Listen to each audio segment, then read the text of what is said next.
Avant de plonger dans cette histoire incroyable, pensez à vous abonner à la chaîne et à activer la cloche. Ici, chaque récit a quelque chose à dire, et vous ne voudrez pas en manquer un seul. Le café venait tout juste d'être servi, encore fumant, quand une altercation éclata. Dans ce petit café chic du centre-ville, la clientèle habituelle se mêlait aux nouveaux venus, mais certains ne semblaient pas apprécier la diversité. La serveuse, déjà connue pour son arrogance et ses préjugés, fixa un client noir qui venait de s'installer à une table près de la fenêtre. Son regard était chargé de mépris, et son ton se voulait autoritaire. « Vous devriez vous asseoir ailleurs. » lâcha-t-elle avec un rictus, sa voix résonnant dans la salle. L'homme, calme mais déterminé, ne répondit pas. Il posa simplement sa commande et attendit son café. Mais la tension monta vite. La serveuse, incapable de cacher son irritation, renversa alors sans réfléchir la tasse de café brûlant sur son visage. L'homme sursauta, ses yeux se plissant sous la brûlure, tandis que les clients autour retenaient leur souffle. La pièce sembla se figer un instant.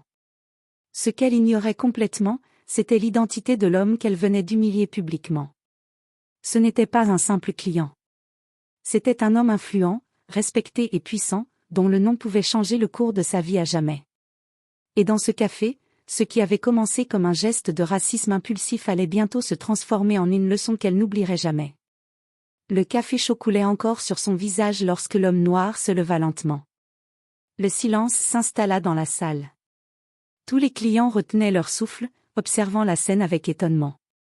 La serveuse, rouge de colère et de honte, recula, incapable de trouver ses mots. « Vous allez payer pour ça, balbutia-t-elle, serrant les poings. L'homme la regarda calmement, son visage encore marqué par les éclaboussures de café. Puis, avec une voix ferme mais tranquille, il dit : « Je ne suis pas ici pour régler ça de manière violente. Mais vous allez comprendre que vos actions ont des conséquences. » Intriguée et légèrement tremblante, la serveuse écouta, tandis que l'homme sortait son téléphone et commençait à prendre des photos de la scène. Quelques clients murmuraient, certains sortaient discrètement leur téléphone pour filmer. Puis vint le moment qui changea tout. L'homme sourit légèrement et déclara à voix haute : « Pour ceux qui se demandent qui je suis le propriétaire de cette chaîne de café. Oui, cette chaîne, celle où vous travaillez, et bien d'autres dans la ville. » Le murmure monta, choqué. La serveuse sentit son cœur s'arrêter. Elle venait d'humilier publiquement un homme dont elle servait le café, mais pas n'importe lequel. Son patron. Et un homme qui pouvait décider de son avenir en un instant. L'homme noir continua. Et à partir d'aujourd'hui, nous allons revoir comment nos employés traitent nos clients. Vos préjugés n'ont pas leur place ici. Les clients applaudirent timidement, tandis que la serveuse, tremblante, réalisait l'ampleur de sa faute. Ce qui avait commencé comme une humiliation gratuite allait se transformer en une leçon qu'elle n'oublierait jamais. Le lendemain, la serveuse ne savait plus où se mettre. La vidéo de l'incident avait déjà commencé à circuler sur les réseaux sociaux, filmée par plusieurs clients présents dans le café. Les commentaires étaient unanimes, choc, indignation et incrédulité. Beaucoup qualifiaient son geste de raciste et inacceptable. Dans la salle de pause, la direction l'attendait. L'homme noir, le propriétaire, était là, assis calmement derrière son bureau. La serveuse entra, les mains tremblantes, consciente que ce moment déterminerait son avenir. « Asseyez-vous, dit-il d'une voix posée mais ferme. Nous devons parler de ce qui s'est passé hier. » Elle obéit, incapable de croiser son regard. Il continua. « Vos actions ont des conséquences, non seulement pour vous, mais pour l'image de notre entreprise.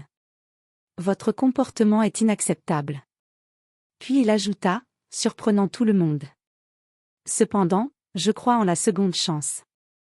Vous allez suivre un programme de formation sur le respect, la diversité et la gestion des conflits. Vous allez apprendre à traiter chaque client avec dignité, quel que soit son profil. » La serveuse hocha la tête, à la fois honteuse et soulagée. Elle avait échappé à un renvoi immédiat, mais elle savait que chaque geste à l'avenir serait scruté. L'homme noir se leva alors et dit : « Et pour que cela serve de leçon à tout le monde, nous allons partager cette histoire de manière constructive. nous montrerons comment une erreur peut devenir une opportunité d'apprendre et de grandir. Elle comprit alors que ce n'était pas seulement sa carrière qui était en jeu, mais aussi sa réputation. Et que chaque action, chaque mot, pouvait avoir un impact durable.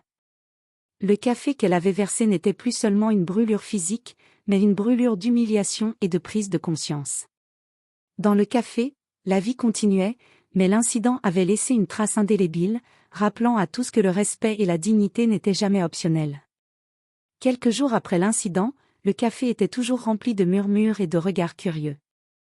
Mais cette fois, ce n'était plus de la peur ou du choc, c'était de la curiosité et de l'admiration pour la manière dont la situation avait été gérée. La vidéo avait fait le tour des réseaux sociaux. On y voyait la serveuse renverser le café, le client noir se relever calmement, révéler son identité et exposer le problème avec dignité. Les commentaires affluaient, certains dénonçaient le racisme, d'autres louaient le calme et la sagesse du propriétaire. La serveuse, désormais sous formation, réalisait à quel point sa réaction impulsive avait été catastrophique. Chaque jour, elle apprenait à écouter, à comprendre et à traiter les clients avec respect. Les autres employés aussi avaient pris conscience que l'arrogance et les préjugés n'avaient pas leur place dans le café. Un matin, le propriétaire l'appela à son bureau. Il avait un sourire bienveillant mais sérieux. « Je veux que vous fassiez quelque chose pour réparer ce que vous avez fait, » dit-il. « Vous allez écrire un message public, partager votre expérience, et montrer que l'on peut changer. » Honteuse mais sincère, elle accepta. Dans une vidéo postée sur les réseaux sociaux, elle raconta son erreur, sa prise de conscience et la leçon qu'elle avait apprise. Le public fut surpris, beaucoup louèrent son honnêteté et la capacité du propriétaire à transformer un moment de racisme en une opportunité d'éducation et de réflexion. Le café devint célèbre non pour l'incident, mais pour la manière dont il avait été résolu, un exemple de justice, de dignité et de seconde chance. Et pour la serveuse, ce fut une leçon qu'elle n'oublierait jamais, le respect et la conscience de ses actes valent plus que toute arrogance ou préjugé.